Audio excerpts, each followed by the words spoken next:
الله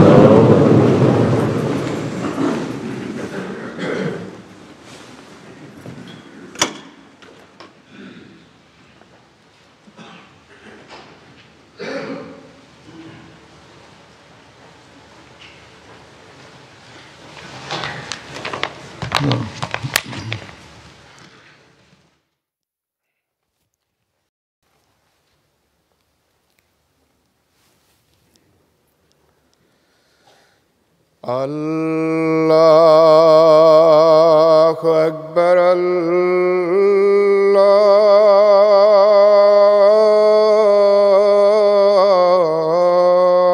الله أكبر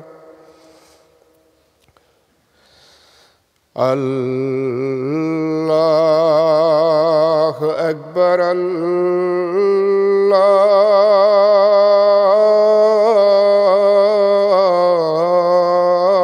الله أكبر أشهد أن لا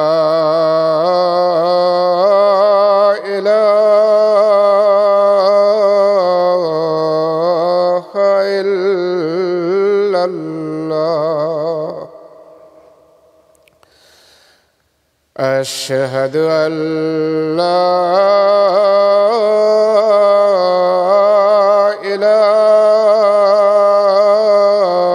إله إلا الله أشهد أن محمدًا رسول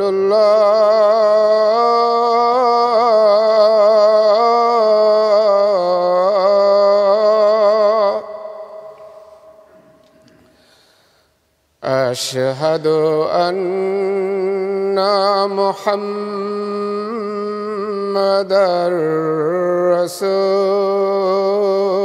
رسول الله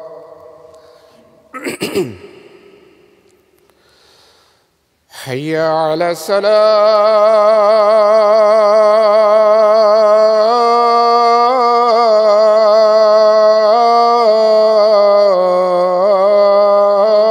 الصلاة حي على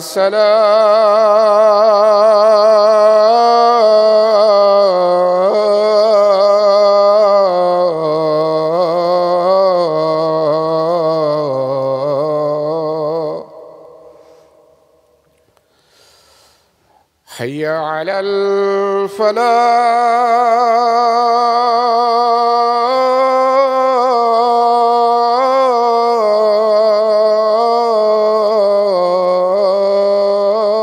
الفلاح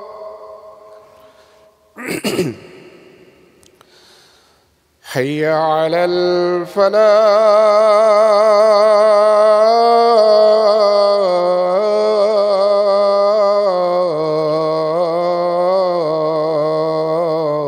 الفلاح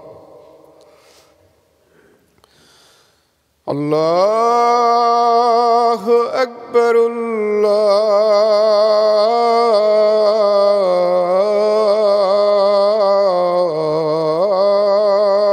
الله أكبر لا إله إلا الله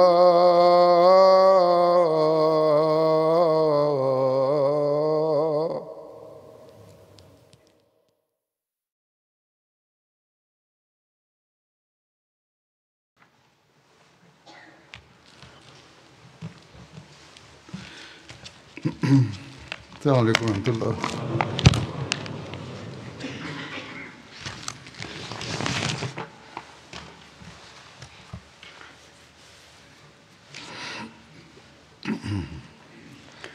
أشهد أن لا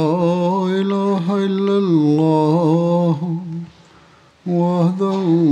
لا شريك له وأشهد أن محمدًا عبده ورسوله أما بعد فأعوذ بالله بسم الله الرحمن الرحيم الحمد لله رب العالمين الرحمن الرحيم مالك يوم الدين إياك نعبد وإياك نستعين اهدنا الصراط المستقيم صراط الذين أنعمت عليهم غير المغضوب عليهم ولا الضالين.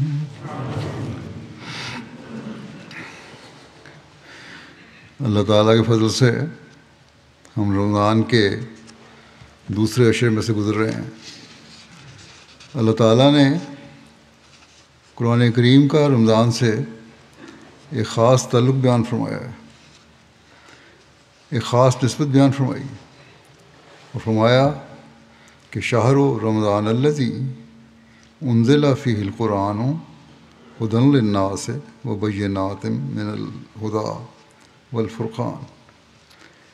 یہ رمضان کا مہینہ جس میں قرآن انسانوں کے لیے ایک عظیم ہدایت کے طور پر اتارا گیا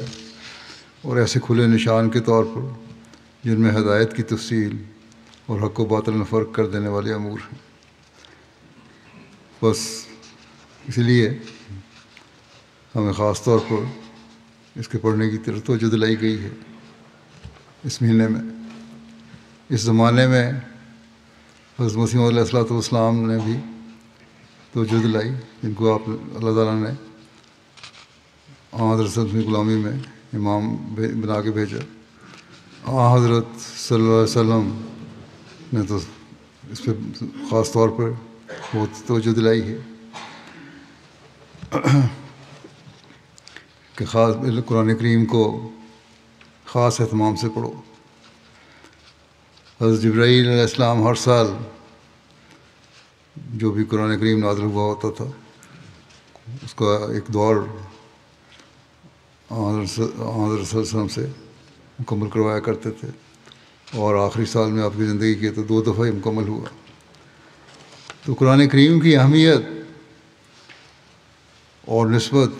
رمضان کے ساتھ بہت زیادہ ہے. بس اس بات کو ہمیشہ یاد رکھنا چاہیے اور قرآن کریم کو پڑھنے، سننے اور درسوں میں شامل ہونے وغیرہ کی طرف توجہ دینی چاہیے. ہمارے ہاں قرآن کریم کا مساجد میں درسوں کا اہتمام ہوتا ہے، تراویح کا بھی اہتمام ہوتا ہے، قرآن کریم کی تلاوت پر بھی زور دیا جاتا ہے. MTA پر روزانہ تلاوت آتی ہے، اس کو بھی سننا چاہیے. لیکن اس سے برکات تبھی مل سکتی ہیں، تب اس سے فائدہ اٹھایا جا سکتا ہے جب یہ سن کر ہم اس پر عمل کرنے کی کوشش کریں. بہت سارے لوگ ہیں ان کو عربی نہیں آتی، قرآن شریف کو صحیح طور پر سمجھ نہیں سکتے، تو ترجمے اس کے موجود ہیں. تلاوت کے ساتھ ان ترجموں کو پڑھنا چاہیے. درسوں کے دوران ہمیں غور کرنا چاہیے. خلفاء جو بیان کرتے رہے ان کے خطبات ہیں، اور اسی طرح درسوں پہ بھی یہ بیان کیا گیا ہے. اس سے ہمارے علم میں اضافہ ہوگا. بس اگر فائدہ اٹھانا ہے تو اسی وقت اٹھایا جا سکتا ہے فائدہ جب ہم قرآن کریم کو پڑھ کر اس پر عمل کرنے کی کوشش کریں. اور رمضان کے دنوں میں خاص طور پر اس طرف اللہ تعالیٰ نے توجہ دلائی ہے. تو اس لیے کہ قرآن کریم جو میں نے اللہ تعالیٰ فرماتا ہے رمضان میں اتارا ہے، اس کو خاص طور پر پڑھو اور اس پر عمل کرنے کی کوشش کرو. اور جب تم یہ کرو گے تو پھر یہ تمہاری زندگیوں کا حصہ بھی بن جائے گا. بس جو اللہ تعالیٰ نے یہ فرمایا کہ اس میں ہدایت ہے، تو ہدایت پر اس وقت انسان چل سکتا ہے، حق و باطل میں فرق کا علم اس وقت فائدہ دے سکتا ہے جب ہم اس پر عمل کرنے والے ہوں. بس جیسا کہ میں نے کہا کہ ترجمہ اور درس سن کر ہمیں اس پر عمل کرنے والا ہونا چاہیے. قرآن کریم نے جو احکامات دیے ہیں، جو تعلیم دی ہے، اس پر ہم عمل کرنے والے ہوں۔ اگر صرف سن کر اسے بھول گئے، پڑھا اور پھر توجہ نہ دی، تو پھر وہ فوائد حاصل نہیں ہو سکتے جو قرآن کریم سے ہم حاصل کر سکتے ہیں۔ اللہ تعالیٰ نے قرآن کریم کے شروع میں ہی سورہ بقرہ میں البقرہ میں اس طرف توجہ دلائی، اس کی اہمیت بیان فرمائی۔ تیسری آیت ہے یہ، فرمایا کہ ذالک الکتاب لا ریب فیہ ھدی للمتقین، کہ یہ وہ کتاب ہے جس میں کوئی شک نہیں، اور متقیوں کے لیے ہدایت دینے والی۔ بس تقوی پر چلنے کے لیے، ایک حقیقی مومن بننے کے لیے اللہ تعالیٰ نے اس کتاب پر عمل ضروری قرار دیا ہے۔ اور رمضان میں ہم اس بات کی ہی تلاش میں ہوتے ہیں کہ کس طرح ہم تقوی پر چلتے ہوئے اللہ تعالیٰ کا قرب حاصل کرنے کی کوشش کریں، ایک حقیقی مومن بننے کی مثال قائم کرنے کی کوشش کریں اور ہدایت پائیں اور اللہ تعالیٰ کے فضلوں کے وارث بنیں۔ بس اللہ تعالیٰ نے بتا دیا کہ اگر یہ مقصد ہے تو پھر یہ کتاب تمہیں دے دی ہے، اس پر عمل کرو، اور جب تم اس پر عمل کرو گے تو پھر بے شمار فوائد تم حاصل کرنے والے ہوگے۔ اللہ تعالیٰ نے صاف فرما دیا، یہ ایک ایسا چشمہ ہے کہ جو پاک دل ہو کر اس سے فائدہ اٹھانا چاہے وہ اس سے فائدہ اٹھائے گا، وہ تقویٰ میں بھی آگے بڑھے گا، وہ ہدایت پانے والوں میں بھی شمار ہوگا، کیونکہ یہ کتاب وہ ہے اس میں کوئی شک نہیں ہے کہ یہ متقیوں کے لیے ہدایت ہے۔ حضرت مسیح علیہ الصلوۃ والسلام فرماتے ہیں کہ اس کے فیوض اور برکات کا در ہمیشہ جاری ہے، اور وہ ہر زمانے میں اسی طرح نمایاں اور درخشاں ہے جیسے حضرت صلی اللہ علیہ وسلم کے زمانے میں تھا۔ تو یہ اس کتاب کا دعویٰ ہے کہ اگر تم پاک دل ہو کر اس کی طرف آؤ گے تو ہر برائی سے بچو گے، ہدایت پانے والوں میں ہوگے، تقویٰ پر چلنے والے ہوگے، اور جیسا کہ حضرت مسلم نے فرمایا اس کے فیوض ہمیشہ جاری ہیں، ہمیشہ اس پر عمل کرنے والے ہر برائی سے بچتے رہیں گے۔ راستوں پر جو کانٹے دار جھاڑیاں ہیں، جو غلط قسم کی بعض باتیں ہیں جو انسان کی توجہ اپنی طرف کھینچ لیتی ہیں اور اس کو دین سے دور ہٹانے کی کوشش کرتی ہیں، جو برائی کی طرف لے جانے والی ہوتی ہیں، اگر قرآن کریم پر چلتے ہوئے اس پر عمل کرتے رہیں گے تو پھر ہم ان سے بھی بچتے رہیں گے۔ بس اس بات کو ہمیں ہمیشہ یاد رکھنا چاہیے کہ رمضان میں جب ہم اس طرف توجہ دے رہے ہوتے ہیں کہ قرآن کریم پڑھیں اور سنیں، تراویح پر بھی آتے ہیں، درسوں پر بھی آتے ہیں، گھروں میں بھی پہلے سے زیادہ قرآن کریم پڑھا جاتا ہے۔ اگر کوئی دور مکمل نہیں بھی کرتا تو کم از کم کچھ نہ کچھ وقت تلاوت ضرور کرتا ہے ان دنوں میں۔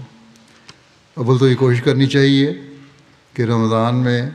ایک دور مکمل کیا جائے، جیسا کہ میں نے کہا کہ حضرت صلی اللہ علیہ وسلم کی سنت تو یہی ہے کہ آپ رمضان میں خاص طور پر دور مکمل فرمایا کرتے تھے، اور حضرت جبرائیل علیہ السلام آپ سے دہرائی کرواتے تھے۔ تو فائدہ اٹھانے کے لیے اس سنت پر عمل کرنے کے لیے، اس سے فائدہ اٹھانے کے لیے ہمیں ایک تو دور بھی مکمل کرنا چاہیے، دوسرے جیسا کہ میں نے کہا جو تفسیر اور ترجمہ ہے جن کو عربی نہیں آتی، اور ممالک کے علاوہ بہت ساری دنیا میں ایسے ہیں جو عربی نہیں جانتے، ان کو ساتھ ساتھ ترجمہ پڑھ کر اس کو دیکھنا چاہیے۔ جیسا کہ پچھلے خطبے میں میں نے کہا تھا کہ اس پر عمل کرنے کے لیے نکات نکالنا چاہیے تاکہ ہم ان پر عمل کرنے والے ہوں اور ہدایت پانے والے ہوں، اور پھر اچھائی اور برائی کا ہمیں صحیح علم ہوگا، صحیح ہدایت کا ہمیں علم ہوگا، تقویٰ کے صحیح راستوں کا ہمیں علم ہوگا، اور پھر ہم عمل کر کے اللہ تعالیٰ کے فضلوں سے فیض پانے والے بھی ہوں گے۔ بعض لوگ یہ سمجھتے ہیں، یہ خیال کرتے ہیں کہ قرآن کریم بہت مشکل کتاب ہے، لیکن اللہ تعالیٰ فرماتا ہے کہ وَلَقَدْ يَسَّرْنَا الْقُرْآنَ لِلذِّكْرِ فَهَلْ مِن مُدَّكِرٍ، اور یقیناً ہم نے قرآن کو نصیحت کی خاطر آسان بنا دیا ہے، بس کیا کوئی ہے نصیحت پکڑنے والا؟ بس یہ اللہ تعالیٰ کا دعویٰ ہے، یہ اس کا دعویٰ ہے جس نے انسان کو پیدا کیا ہے، وہ اس کی فطرت کو جانتا ہے، اس کے حالات کو جانتا ہے، اس کی استعدادوں کو جانتا ہے. فرماتا ہے کہ میں نے تو قرآن کریم میں آسان تعلیم دی ہے، اس پر عمل کرنے کے لیے تمہیں کوشش تو بہرحال کرنی پڑے گی، اور اگر کوشش کرو گے تو پھر تم کامیاب بھی ہو جاؤ گے اور اس پر عمل کرنے والے بھی ہوگے. بس تمہیں نصیحت یہی ہے کہ اس پر عمل کرنے کے لیے اپنی طرف سے پوری کوشش کرو. صرف نام کے مسلمان نہ بنو. ہمیں صرف یہ دعویٰ نہیں کرنا چاہیے کہ خاص طور پر ہم احمدیوں کو کہ کیونکہ ہم نام کے بہرحال نہیں ہیں، بلکہ ہم نے اس زمانے میں مسیح موعود اور مہدی موعود کو مانا ہے. اس لیے مانا کہ ہم اللہ تعالیٰ کا قرب پانے والے بنیں. اللہ تعالیٰ کی پیش گوئی کے مطابق آنے والے کو مانا، اللہ تعالیٰ کے حکموں پر عمل کرتے ہوئے اس کو پورا کرنے کے لیے. بس جب ہم نے مانا ہے تو ہمیں اب قرآن کریم کے حکموں پر عمل کرنے والا بھی بننا پڑے گا. بس اگر ہمیں یہ بات نہیں ہے تو پھر ہماری بیعت کا دعویٰ بھی بے فائدہ ہے. اللہ تعالیٰ نے فرما دیا ہے کہ میں نے اس قرآن کو آسان کر دیا ہے اور انسانی فطرت کو مد نظر رکھتے ہوئے بڑے آسان انداز میں نصیحت کی ہے جن پر ہر انسان بڑی آسانی سے عمل کر سکتا ہے. قواعد و ضوابط بیان کر دیے، احکامات بیان کیے، عبادتوں کے طریقے بیان کیے، معاشی اور معاشرتی احکامات اور آپس کے تعلقات کس طرح ہونے چاہیے یہ بیان کیے. اس لیے تاکہ ان پر عمل کرو تو تمہاری زندگی بھی سکون سے گزرے گی، تمہارا ماحول بھی پرامن رہے گا اور تم لوگ اللہ تعالیٰ کے فضلوں کے وارث بھی بنتے چلے جاؤ گے. بس یہ بات سمجھنے والی ہے ہمیں ہر ایک کے لیے، اور اگر ہم اس کو سمجھ جائیں گے تو اللہ تعالیٰ کے فضلوں کے وارث بنتے چلے جائیں گے. ہمارے گھریلو تعلقات بھی صحیح رہیں گے، ہمارے معاشرے میں تعلقات ہیں وہ بھی صحیح رہیں گے. پھر ہماری جو دوسری ذہنی استعدادیں ہیں ان میں بھی بہت بہتری پیدا ہوگی، جلا پیدا ہوگی. اللہ تعالیٰ کا عرفان حاصل کرنے کی طرف ہماری توجہ پیدا ہوگی. ہم احمدی خوش قسمت ہیں کہ اس زمانے میں ہمیں حضرت مسیح موعود علیہ الصلوۃ والسلام کو ماننے کی توفیق ملی، جن کو اللہ تعالیٰ نے حکم اور عدل بنا کے بھیجا، اور آپ نے قرآن کریم کے چھپے ہوئے خزانے ہمیں عطا فرمائے اور بے شمار معارف قرآن کریم کے نکال کر ہمارے سامنے رکھے. ہماری تعلیم و تربیت کے لیے ہمیں واضح طور پر ان احکامات جن کو ہم بعض اوقات سمجھ نہیں سکتے ان کی بھی تشریح فرما کر ہمارے لیے آسان فرما دیا. بس اللہ تعالیٰ نے اگر یہ کہا کہ میں نے آسان بنایا ہے تو آسان بنانے کے لیے اللہ تعالیٰ نے مختلف وقتوں میں استاد بھی پیدا کر دیے، اور اس زمانے میں علم و عرفان کے دروازے کھولنے کے لیے حضرت مسیح موعود علیہ الصلوۃ والسلام کو بھیجا جنہوں نے ہمیں سب کچھ بتا دیا. بس یہ ہماری بدقسمتی ہوگی اگر ہم حضرت مسیح موعود علیہ السلام کی وضاحت کو، معانی کو، قرآن شریف کی تفسیر کو سمجھ کر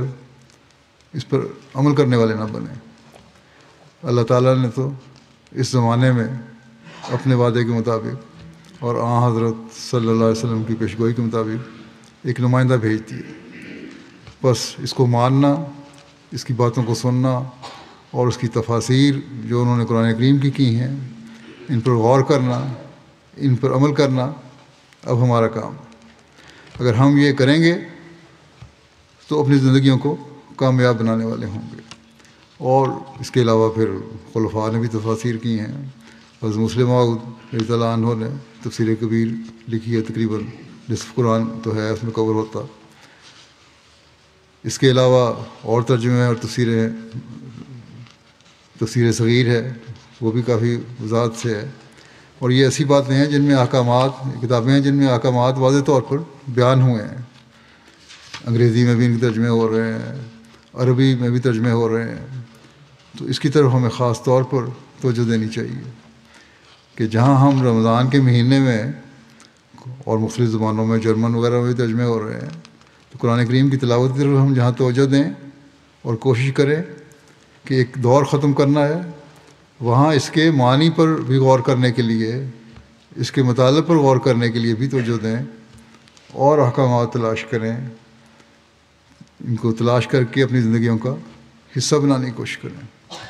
صرف قرآن کریم کو پیار کر لینا کافی نہیں ہے، صرف سنبھال کے رکھ لینا کافی نہیں ہے، صرف ماتھے پر لگا لینا کافی نہیں ہے۔ بچوں کی آمین کے لیے لوگ میرے پاس آتے ہیں، ان کو یاد رکھنا چاہیے کہ ایک فرض تو انہوں نے پورا کر دیا کہ بچوں کو قرآن کریم پڑھا دیا۔ اب اس قرآن کریم کو پڑھنے کا مستقل شوق پیدا کروانا بھی ان کا کام ہے، اور وہ تبھی ہو سکتا ہے جب خود ماں باپ بھی اس طرف توجہ دیں، وہ خود بھی قرآن کریم کی باقاعدہ تلاوت کرنے والے ہوں، تاکہ بچے دیکھیں کہ ہمارے ماں باپ تلاوت کر رہے ہیں، خود بھی اس کا ترجمہ اور تفسیر پڑھنے والے ہوں، تاکہ انہیں سمجھ آئے کہ کیا احکامات ہیں، اور جب بچے سوال کریں تو ان کے جواب بھی دے سکیں۔ بعض بچے چھوٹے چھوٹے سوال کرتے ہیں اور ماں باپ لکھ کر بھیج دیتے ہیں کہ اس کا کیا جواب ہے، حالانکہ اگر ترجمہ اور تفسیر تھوڑی سی بھی پڑھی ہو تو خود ماں باپ ہی جواب دے سکتے ہیں، اور ان کو کسی مدد کی ضرورت نہیں پڑے گی۔ بس یہ فرض اب ماں باپ کا بھی ہے کہ آمین کروانے کے بعد ان کی ذمہ داری اور بڑھ گئی ہے کہ جو اللہ تعالیٰ کی کتاب، جو ہدایت کی کتاب، جو عرفان کی کتاب اللہ تعالیٰ نے ہمیں دی ہے، اس کو ہم نے اپنے بچوں کو پڑھا دیا تو اب اس کی محبت بھی ان کے دلوں میں ڈالیں، اور محبت تبھی ہوگی جب ہم خود بھی اس کتاب سے محبت کا اظہار کریں گے۔ بس ہر احمدی کو اس بات کی فکر کرنی چاہیے کہ وہ خود بھی اور اس کے بیوی بچے بھی قرآن کریم پڑھنے اور اس کی تلاوت کرنے کی طرف توجہ دیں، ترجمہ پڑھیں، حضرت مسیح علیہ السلام کی تفسیر پڑھیں، خلفاء کی تفسیر جیسا کہ میں نے کہا ہے بعض ہیں، پڑھیں اور سنیں، آڈیو بھی آتی ہے، MT بھی آتی ہے۔ اگر ہم قرآن کریم کو اس طرح نہیں پڑھتے تو ہمیں فکر کرنی چاہیے، اور ہر ایک کو اپنے بارے میں سوچنا چاہیے کہ کیا صرف احمدی ہو کر ہم نے بیت کا حق ادا کر دیا، یا بھی اس مقصد کو ہم نے حاصل کرنا ہے جس کے لیے حضرت مسیح علیہ السلام آئے تھے۔ حضرت مسیح علیہ السلام نے ایک جگہ فرمایا کہ یہ سچ ہے کہ اکثر مسلمانوں نے قرآن شریف کو چھوڑ دیا ہے، لیکن پھر بھی قرآن شریف کے انوار و برکات اور اس کی تاثیرات ہمیشہ زندہ اور تازہ بتازہ ہیں، چنانچہ میں اس وقت ثبوت کے لیے بھیجا گیا ہوں۔ آپ نے فرمایا کہ میں اس وقت ثبوت کے لیے بھیجا گیا ہوں، اور اللہ تعالیٰ ہمیشہ اپنے وقت پر اپنے بندوں کو اپنی حمایت اور تائید کے لیے بھیجتا رہا ہے، کیونکہ اس نے وعدہ فرمایا تھا کہ انا نحن نزلنا الذکر و انا لہو لحافظون، یعنی بے شک ہم نے اس ذکر کو یعنی قرآن شریف کو نازل کیا ہے اور ہم اس کے محافظ ہیں۔ بس ہر احمدی کو یاد رکھنا چاہیے کہ ہمیں جو کچھ ملنا ہے قرآن کریم کی برکت سے ملنا ہے، اور ہمیں اس طرح توجہ دینی چاہیے بہت زیادہ۔ پھر حضرت مسیح علیہ السلام فرماتے ہیں قرآن کریم کو چھوڑ کر کامیابی ایک ناممکن اور محال امر ہے، اور ایسی کامیابی ایک خیالی امر ہے جس کی تلاش میں یہ لوگ لگے ہوئے ہیں۔ صحابہ کے نمونوں کو اپنے سامنے رکھو، دیکھو انہوں نے جب پیغمبر خدا صلی اللہ علیہ وسلم کی پیروی کی اور دین کو دنیا پر مقدم کیا تو وہ سب وعدے جو اللہ تعالیٰ نے ان سے کیے تھے پورے ہو گئے۔ ابتدا میں مخالف ہنسی کرتے تھے کہ باہر آزادی سے نکل نہیں سکتے اور بادشاہی کے دعوے کرتے ہیں، لیکن رسول اللہ صلی اللہ علیہ وسلم کی اطاعت میں گم ہو کر وہ پایا جو صدیوں سے ان کے حصے میں نہ آیا۔ بس اس بات کو ہمیں ہمیشہ یاد رکھنا چاہیے کہ قرآن کریم ہی وہ تعلیم ہے جو ہمیں کامیابیوں سے سرفراز کرنے والی ہے، اور کامیابیاں ہمیں اسی سے ملیں گی کہ اگر ہم اس کی تعلیم پر عمل کریں گے اور اس کے ساتھ اللہ تعالیٰ کا قرب پانے کی کوشش کریں گے۔ ایک روایت میں آتا ہے، حضرت ابو موسیٰ سے روایت ہے کہ حضرت صلی اللہ علیہ وسلم نے فرمایا کہ جو مومن قرآن پڑھتا ہے اور اس پر عمل کرتا ہے اس کی مثال ایک ایسے پھل کی طرح ہے جس کا مزہ بھی اچھا اور خوشبو بھی اچھی ہوتی ہے، اور وہ مومن جو قرآن کریم نہیں پڑھتا مگر اس پر عمل کرتا ہے، ادھر ادھر سے باتیں سن لیں، اس پہ عمل کر لیا، اس کی مثال اس کھجور کی طرح ہے کہ اس کا مزہ تو اچھا ہے مگر اس کی خوشبو کوئی نہیں۔ اور ایسے منافق کی مثال جو قرآن کریم پڑھتا ہے اس کی خوشبودار پودے کی طرح ہے جس کی خوشبو اچھی ہے مگر مزہ کڑوا ہے۔ اور ایسے منافق کی مثال جو قرآن نہیں پڑھتا ایسے کڑوے پھل کی طرح ہے جس کا مزہ بھی کڑوا ہے اور جس کی خوشبو بھی کڑوی ہے۔ بس اس سے وضاحت ہو گئی کہ ہمیں تلاوت قرآن کریم کرنی چاہیے اور اس کو سمجھ کر اس پر عمل کرنا بھی ضروری ہے۔ اور جب ہم اس پر عمل کریں گے تو ایسے خوشبودار پھل کی طرح ہو سکیں گے جس کا مزہ بھی اچھا ہو اور جس کی خوشبو بھی اچھی ہے۔ بڑی خوبصورت مثال ہے یہ۔ بس ہمیں یاد رکھنا چاہیے کہ یہ بھی انسان کی فطرت ہے کہ مزیدار چیز ہے جو، اور خوشبو والی چیز جو ہوتی ہے، ذائقے والی چیز جو ہوتی ہے جس سے انسان کو لطف آتا ہے، اس کو بار بار کھانے کی خواہش پیدا ہوتی ہے۔ اسی طرح قرآن کریم کو بھی ہمیں بار بار پڑھنے اور سمجھنے کی خواہش ہونی چاہیے۔ اور پھر جب ہم یہ کریں گے تو نہ صرف اپنے لیے اس سے فائدہ پا رہے ہوں گے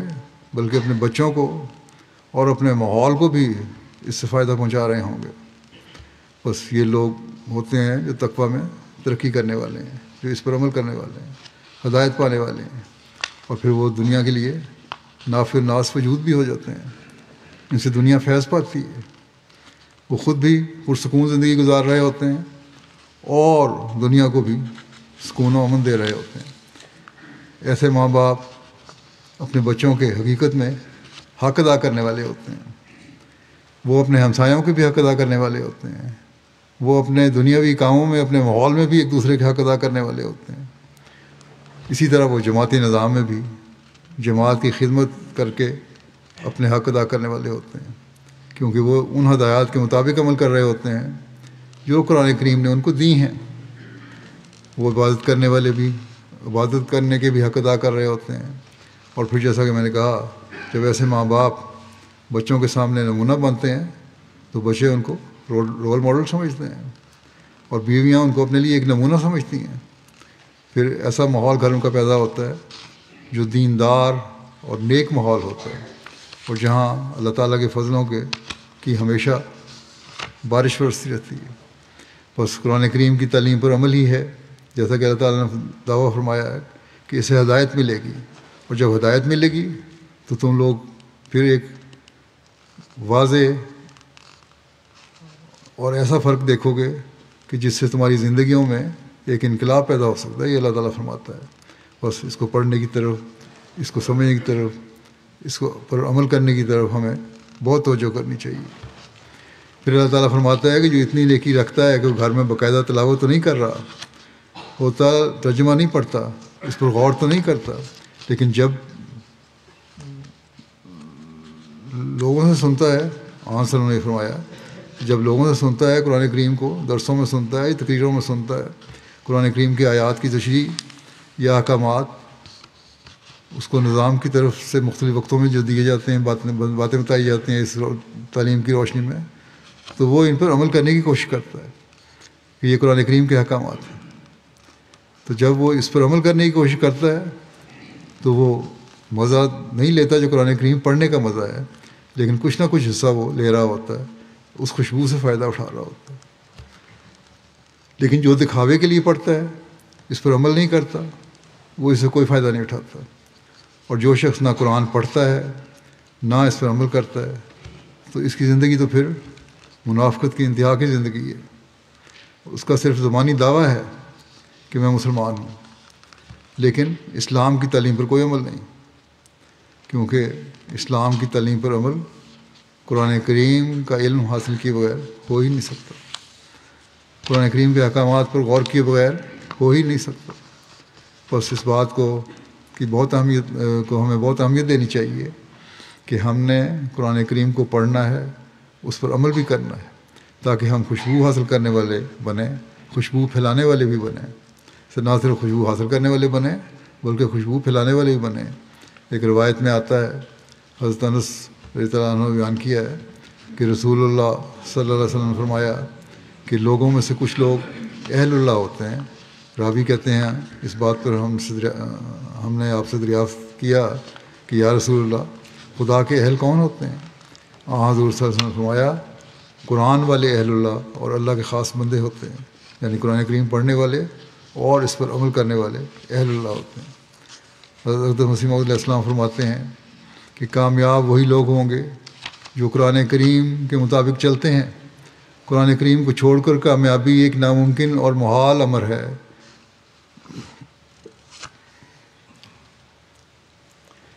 میں نے گزشتہ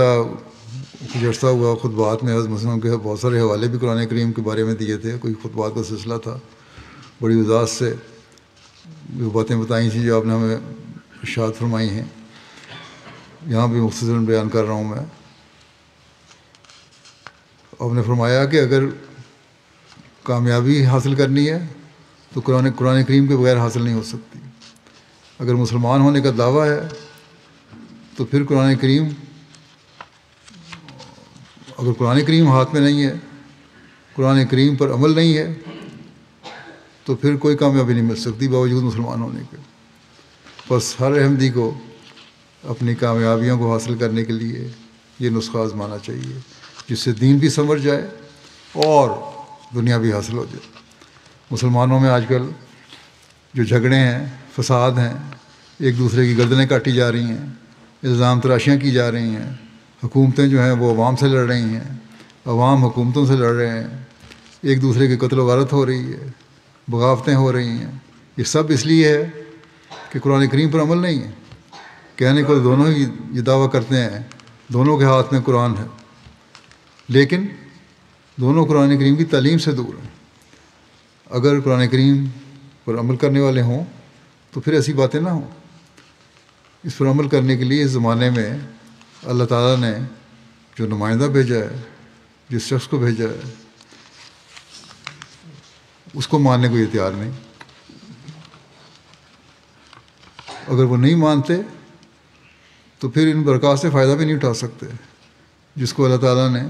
ہماری ہدایت کے لیے بھیجا ہے۔ حضرت مسیح علیہ السلام فرماتے ہیں، یاد رکھو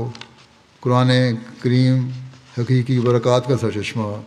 اور نجات کا سچا ذریعہ ہے۔ یہ ان لوگوں کی اپنی غلطی ہے جو قرآن کریم پر عمل نہیں کرتے۔ عمل نہ کرنے والوں میں سے ایک گروہ تو وہ ہے اس گروہ کو اس پر اعتقاد ہی نہیں، اور وہ اس کو خدا تعالیٰ کا کلام ہی نہیں سمجھتے۔ یہ لوگ تو بہت دور پڑے ہوئے ہیں، لیکن وہ لوگ جو ایمان لاتے ہیں کہ وہ اللہ تعالیٰ کا کلام ہے اور نجات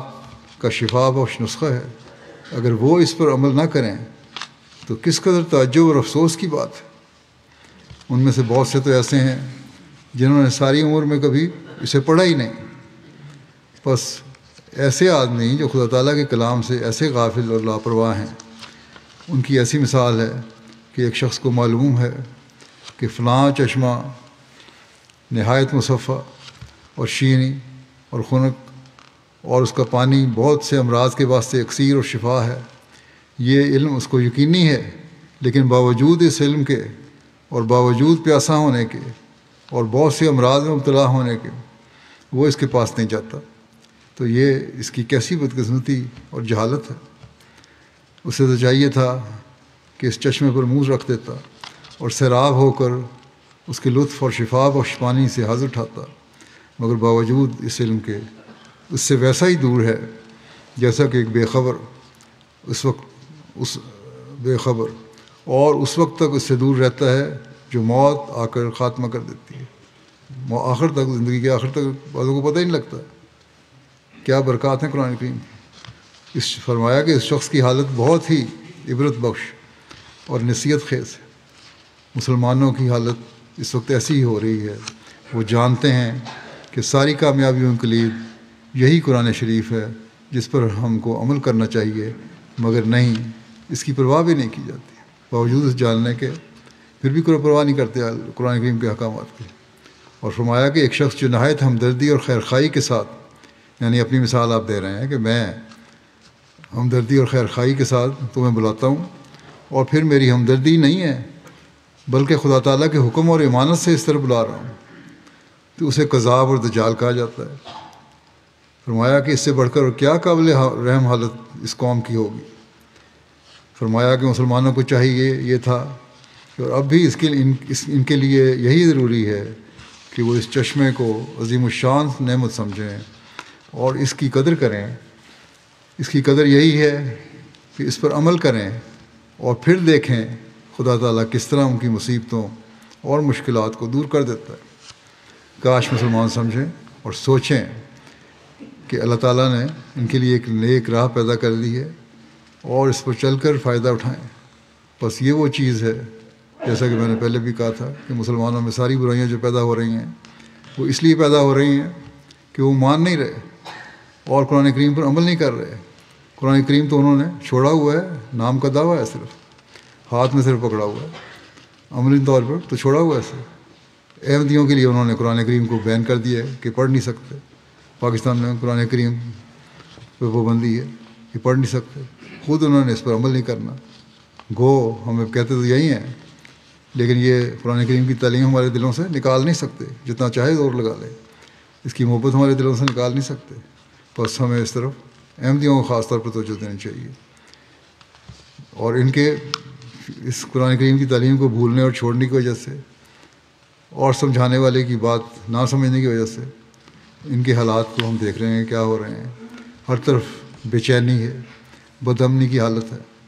بس ان لوگوں کو غور کرنا چاہیے، سوچنا چاہیے، اور اگر قرآن کریم کو ہدایت کا سرچشمہ سمجھا ہے تو پھر اس حکموں پر عمل کرنا بھی ضروری ہے۔ ایک روایت میں آتا ہے، حضرت صہیب سے مروی ہے کہ حضرت صلی اللہ علیہ وسلم نے فرمایا، جس نے قرآن کریم کے محرمات کو عملاً حلال سمجھ لیا اس کا قرآن پر کوئی ایمان نہیں۔ یعنی جس چیز سے اللہ تعالیٰ نے منع فرمایا ہے ان کو اس کی کوئی پرواہ نہیں کی، تو قرآن کریم کو جو احکامات ہیں ان پر عمل نہ کیا، تو ایسا شخص لاکھ کہتا رہے کہ الحمدللہ میں مسلمان ہوں، اس کا یہ ایمان صرف کھوکھلا ایمان ہے، صرف دعویٰ ہے، اللہ تعالیٰ کو اس کی کوئی پرواہ نہیں۔ اور ایسے لوگ ہیں جو پھر دوسروں کو نقصان پہنچا رہے ہوتے ہیں کیونکہ اللہ تعالیٰ سے دور ہٹے ہوتے ہیں، ان کا حق مار رہے ہوتے ہیں۔ جیسا کہ میں نے مثال دی ہے، دنیا میں آج کل مسلمانوں کا یہی حال ہے، بادشاہ ہیں، سردار ہیں، مختلف فرقوں کے لوگ ہیں، ایک دوسرے سے لڑائیاں کر رہے ہیں، مسلمانوں کو ایک دوسرے قتل ہو رہا ہے، کلمہ گو ایک دوسرے کو مار رہا ہے۔ بس اس سے بچنے کے لیے ضروری ہے کہ یہ لوگ قرآن کریم کی صحیح ہدایت پائیں، اور اس زمانے میں سب سے بڑا فرض احمدیوں کا ہے، احمدی مسلمان کا ہے کہ وہ اس پر عمل کریں، تاکہ جو غیر اسلامی دنیا ہے ان کے عمل کو دیکھ کر ان کو پتہ لگے کہ حقیقی اسلامی تعلیم کیا ہے اور قرآن کریم کے احکامات کیا ہیں، جو امن، سلامتی اور محبت اور پیار کے احکامات ہیں، جو معاشرے میں بھائی چارے کے پھیلانے کے احکامات ہیں، جو حقوق العباد ادا کرنے کے احکامات ہیں۔ بس اس طرف احمدی مسلمانوں کو بہت توجہ دینے کی ضرورت ہے۔ رمضان کے مہینے میں جب قرآن کریم پڑھیں تو ان چیزوں پر غور کریں، اور پھر اس تعلیم کو مستقل پھیلانے کے لیے سارا سال ہمیں کوشش کرتے رہنا چاہیے۔ ایک روایت میں آتا ہے کہ حضرت صلی اللہ علیہ وسلم سے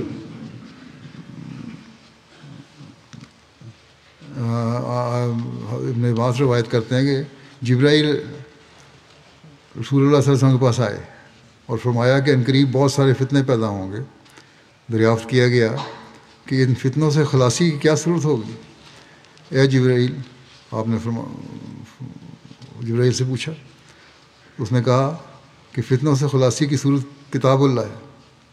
بس جیسا کہ میں نے پہلے بھی کہا تھا کہ ہمیں اپنے آپ کو اور اپنی نسلوں کو بچانے کے لیے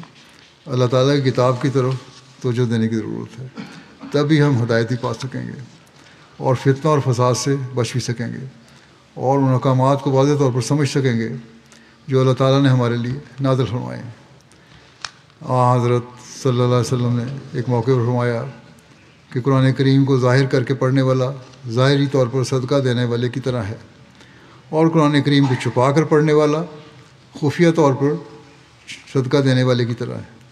بس ہمیں یاد رکھنا چاہیے کہ یہ بھی روایت میں آتا ہے کہ صدقہ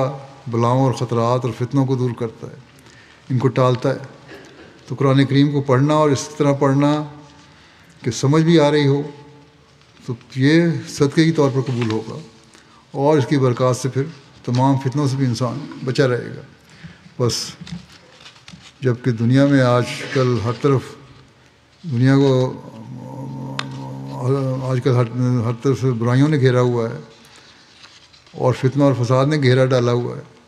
ہمیں اس صدقے کو بھی ہمیشہ جاری رکھنا چاہیے کہ قرآن کریم کی تلاوت ہمیشہ کرتے رہیں،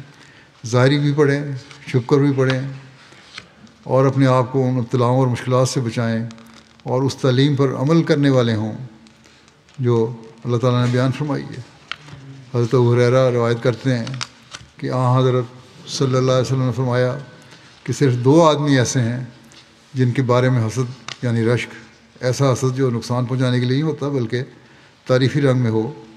وہ جائز ہے۔ ایک وہ شخص جسے اللہ تعالیٰ نے قرآن عطا کیا اور وہ دن رات اس کی تلاوت کرتا ہے، اور پھر رشک کرنے والا کہتا ہے کاش مجھے بھی ایسی چیز دی جاتی جو اسے دی گئی، تو میں بھی ایسا ہی کرتا جیسا کہ یہ کرتا ہے۔ اور دوسرا وہ شخص جسے اللہ تعالیٰ نے مال دیا ہو، جس کو وہاں خرچ کرتا ہے جہاں خرچ کرنے کا حق ہے، اور اس پر رشک کرنے والا کہتا ہے کاش مجھے بھی ایسی چیز دی جاتی جو اسے دی گئی ہے، تو میں بھی ویسے ہی کرتا، یعنی اللہ کے راستے میں مال خرچ کرنا۔ اب قرآن کریم میں پڑھنے کے بارے میں بھی کچھ آداب ہیں۔ رشک کرنے والے جو ہیں، قرآن کریم پڑھنے والا جو ہے جب رشک کرتا ہے تو صرف پڑھنے والا عمل نہیں کرتا بلکہ اس کو پتہ ہے کہ یہ شخص جو کچھ پڑھ رہا ہے اس پر عمل بھی کر رہا ہوگا جو دوسرا سننے والا ہے، اور پھر وہ اسی بات پہ اس کو رشک آتا ہے کہ کاش میں بھی اس کو سمجھتا قرآن کریم کو اس طرح، اور پھر اس پر عمل کرنے والا ہوتا۔ اسی طرح جیسا کہ حدیث میں بیان ہوا ہے مال کے بارے میں، تو اس بارے میں بھی ضمن ذکر کر دوں۔ بعض لوگ کہتے ہیں کہ چندوں کی کیا ضرورت ہے، اللہ تعالیٰ تو فرماتا ہے، قرآن کریم میں فرمایا ہے کہ مالی قربانیاں کرو، یہ ضروری ہیں، اور آپ نے فرمایا صلی اللہ علیہ وسلم نے کہ اس پر لوگ رشک کرتے ہیں جو مالی قربانی کرنے والا ہے، تو یہ بھی بہت اہم چیز ہے۔ جب ہم غور سے قرآن کریم پڑھیں تو وہاں سے پھر یہ سوال جو بعض لوگوں کے دلوں میں پیدا ہوتا ہے کہ ہمیں مالی قربانیوں کے لیے کیوں کہا جاتا ہے، ان کے سوالوں کا جواب بھی ان کو مل جائے گا کہ کیوں کہا جاتا ہے۔ یہ اللہ تعالیٰ کا حکم ہے۔ حضرت صلی اللہ علیہ وسلم نے ایک جگہ فرمایا کہ جو شخص قرآن کریم خوش الحانی سے اور سنوار کر نہیں پڑھتا اس کا ہمارے ساتھ کوئی تعلق نہیں۔ تو خوش الحانی سے پڑھنا اور سنوار کے پڑھنا، آہستہ آہستہ پڑھنا، سمجھ کے پڑھنا، یہ بھی ضروری ہے۔ حضرت مسیح علیہ السلام فرماتے ہیں ایک جگہ کہ انسان کو چاہیے کہ قرآن شریف کثرت سے پڑھے، جب اس میں دعا کا مقام آوے تو دعا کرے۔ یہ سنوار کے پڑھنے کا وضاحت یہ ہے کہ جب دعا کا مقام آوے تو دعا کرے، اور خود بھی خدا سے وہ چاہے جو اس دعا میں چاہا گیا ہے۔ قرآن کریم میں دعائیں آتی ہیں تو ان موقعوں پر دعا کرے، اور ان دعاؤں میں اللہ تعالیٰ سے جو مانگا گیا ہے قرآن شریف میں بہت ساری دعائیں ہیں، بیان نے مانگی ہیں، تو وہاں فرمایا کہ انسان خود بھی کہے کہ اللہ تعالیٰ مجھے بھی یہ دے، اور فرمایا کہ جہاں عذاب کا مقام آوے تو اس سے پناہ مانگے، ان بدعمالیوں سے بچے جن کے باعث وہ قوم تباہ ہوئی۔ قوموں کی تباہیوں کا ذکر ہے کہ کیا کیا بدعمالیاں تھیں ان میں جس کی وجہ سے اللہ تعالیٰ نے ان کو پکڑا۔ پر جب یہ ایسا مقام آئے تو ان سے استغفار بھی کرے انسان اور بچنے کی کوشش بھی کرے۔ جب ہم یہ کریں گے تو بہت ساری برائیوں سے ہم خود بخود ہی بچتے چلے جائیں گے۔ آج کل ماحول میں، اس مغربی ماحول میں، اس کے زیر اثر ہمارے ذہنوں پر بھی غلط قسم کی باتیں طاری ہو جاتی ہیں، ہم غلط قسم کی باتوں میں ملوث ہو جاتے ہیں بہت سے لوگ ہم میں سے۔ جب ہم قرآن کریم کو پڑھیں گے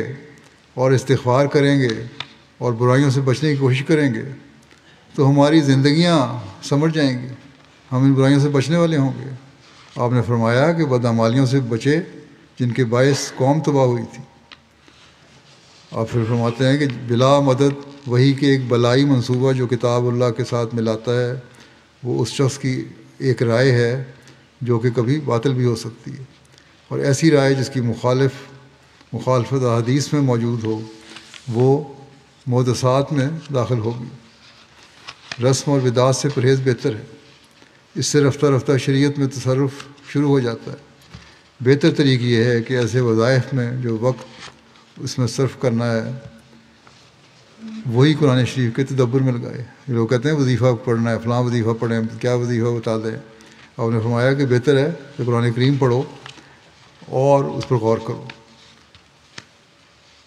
لوگ یہ کہتے ہیں کہ دعا کریں اور کیا وظیفہ کریں، بس آپ کا تو یہی ارشاد ہے کہ قرآن کریم پہ تدبر کرو اور غور کرو، اور پھر تم بہت ساری برائیوں سے اور باتوں سے اور تکالیف سے بچ جاؤ گے۔ تمہیں اللہ تعالیٰ کی ہدایات کا علم حاصل ہو جائے گا، اللہ تعالیٰ کے احکامات کا پتہ لگ جائے گا۔ آپ نے فرمایا کہ اللہ تعالیٰ نے قرآن کریم میں جو نازل فرمایا ہے یہ خاص وحی ہے اللہ تعالیٰ کی حضرت صلی اللہ علیہ وسلم پر۔ اس کے علاوہ اگر کوئی رائے ہے تو غلط بھی ہو سکتی ہے، جھوٹی بھی ہو سکتی ہے، چاہے وہ کتنی مرضی عقل کی باتیں کرتا رہے انسان۔ بعض باتیں انسان کرتا ہے عقل کی اور قرآن کریم کی تعلیم سے وہ مطابقت بھی رکھتی ہیں، لیکن ان کی جب عملاً کیونکہ وہ وحی کے طور پر نہیں آئیں، اس کی وضاحت اس طرح نہیں کی جاتی جس طرح قرآن کریم نے کی ہے، تو پھر وہ جھوٹی ٹھہرتی ہیں، وہ غلط راستوں پہ چلانے والی ہو جاتی ہیں۔ آپ فرماتے ہیں کہ دل کی اگر سختی ہو تو اس کو نرم کرنے کے لیے یہی طریقہ ہے کہ قرآن شریف کو ہی بار بار پڑھے۔ جہاں جہاں دعا ہوتی ہے وہاں مومن کو بھی دل چاہتا ہے کہ یہی رحمت الہی میرے بھی شامل حال ہو۔ قرآن شریف کی مثال ایک باغ کی ہے، ایک مقام سے انسان کسی قسم کا پھل چنتا ہے، پھر آگے چل کر ایک اور قسم کا پھل چنتا ہے۔ بس چاہیے کہ ہر ایک مقام کے مناسب حال فائدہ اٹھائے۔ اپنی طرف سے الحاق کی کیا ضرورت ہے؟ ورنہ پھر سوال ہوگا کہ تم نے ایک نئی بات کیوں بڑھائی؟ جو قرآن کریم کے احکامات ہیں ان پر عمل کرو، نئی بدعات پیدا نہ کرو، قرآن کریم کے حکموں کے ساتھ نئی باتیں نہ جوڑو۔ فرمایا کہ خدا تعالیٰ کے سوا اور کس کی طاقت ہے کہ کہے کہ فلاں رات اگر سورہ یاسین پڑھو گے تو برکت ہوگی ورنہ نہیں ہوگی۔ یہ جو لوگ کہتے ہیں کہ فلاں سورت اس طرح پڑھو گے تو برکت ہوگی، فلاں وقت میں پڑھو گے تو برکت ہوگی، اس طرح پڑھو گے تو نہیں ہوگی، تو آپ نے فرمایا کہ یہ سب باتیں غلط ہیں۔ یہ تو اللہ تعالیٰ کا کلام ہے، جس طرح بھی پڑھو گے سمجھ کر پڑھو گے، اس پر عمل کرنے کے لیے پڑھو گے، نیک نیت سے ہو کے پڑھو گے تو برکت ہی برکت ہے۔ بس ہمیں یہ جائزہ لینا چاہیے کہ کیا ہم اس طرح پڑھتے ہیں، کتنے حکم ہیں جن پر عمل کرتے ہیں، کتنی دعائیں ہیں، جب دعائیں آ رہی ہوں تو ہم ان کو اپنے لیے مانگنے کی کوشش کرتے ہیں، کتنی برائیاں ہیں جن سے بچنے کا جب ان کو حکم ہوتا ہے یا ذکر آتا ہے تو ان سے بچنے کے لیے ہم دعا کرتے ہیں۔ بس اگر ہم اس طرح کریں تو تب ہی ہم قرآن کریم کی حقیقی تعلیم سے فائدہ اٹھانے والے ہوں گے۔ حضرت مسیح علیہ السلام فرماتے ہیں ایک جگہ کہ میں بار بار کہتا ہوں اور بلند آواز سے کہتا ہوں کہ قرآن اور اس کے رسول کریم صلی اللہ علیہ وسلم سے سچی محبت رکھنا اور سچی تابعداری اختیار کرنا انسان کو صاحب کرامات بنا دیتا ہے۔ آپ نے فرمایا قرآن شریف پر تدبر کرو، اس میں سب کچھ ہے، نیکیوں اور بدیوں کی تفصیل ہے اور آئندہ زمانوں کی خبریں ہیں۔ بخوبی سمجھ لو کہ وہ مذہب پیش کرتا ہے جس پر کوئی اعتراض نہیں ہو سکتا، کیونکہ اس کے برکات اور ثمرات تازہ بتازہ ہیں۔ آپ نے فرمایا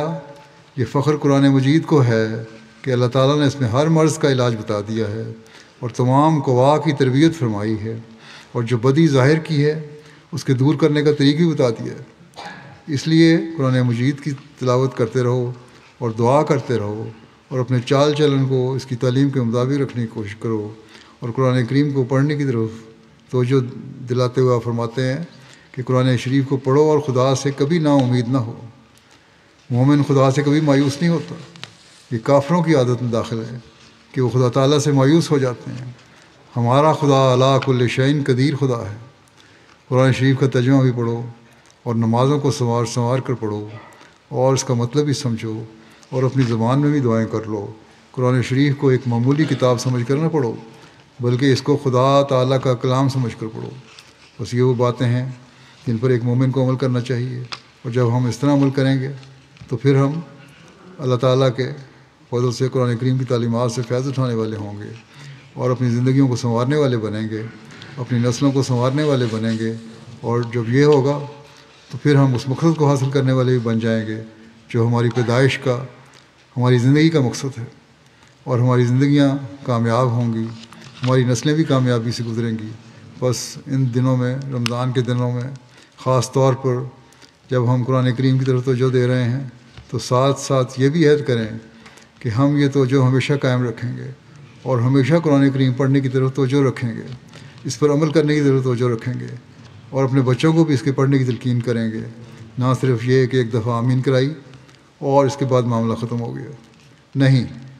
بلکہ اب قرآن کریم ہمارے لیے ایک ایسی کتاب ہوگی جو ہماری ہدایت کا ذریعہ ہے اور ہمیں ہمیشہ صحیح راستوں پر اور تقویٰ پر چلانے کے لیے ایک کامل لاہ عمل ہے، اور جب یہ ہوگا تو پھر ہماری زندگیاں ہمیشہ کامیاب رہیں گی۔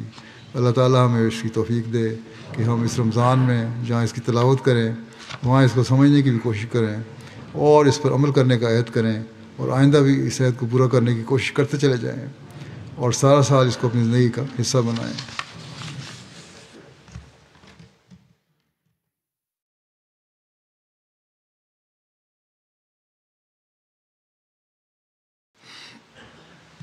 الحمد للہ نحمده ونستعینه ونستغفره ونؤمن به ونتوکل علیہ ونعوذ باللہ من شرور انفسنا ومن سیئات اعمالنا من يهده الله فلا مضل له ومن يضلل فلا هادي له ونشهد أن لا إله إلا الله ونشهد أن محمدا عبده ورسوله عباد الله رحمكم الله إن الله يأمر بالعدل والإحسان وإيتاء ذي القربى وينهى عن الفحشاء والمنكر والبغي يعظكم لعلكم تذكرون اذكروا الله يذكركم وادعوه يستجب لكم ولذكر الله أكبر۔